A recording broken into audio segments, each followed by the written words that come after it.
सोचिए, अगर आप धरती से सिर्फ कुछ सेकंड में ब्रह्मांड के दूसरे कोने में पहुंच जाएं।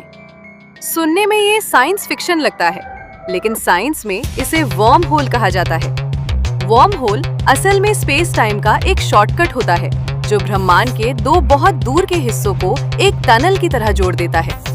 इसे समझने के लिए एक कागज की कल्पना कीजिए। अगर उस कागज के दो किनारों को मोड़कर पास ले आएं और बीच में छेद कर दें, तो लंबा रास्ता अचानक बहुत छोटा हो जाता है। वर्म होल भी कुछ इसी तरह काम करने का आइडिया है। इस कॉन्सेप्ट की शुरुआत एल्बर्ट आइंस्टाइन की रिलेटिविटी थ्योरी से हुई थी और इसी वजह से इसे आइंस्टाइन-रोसन ब्रिज भी कहा जाता है।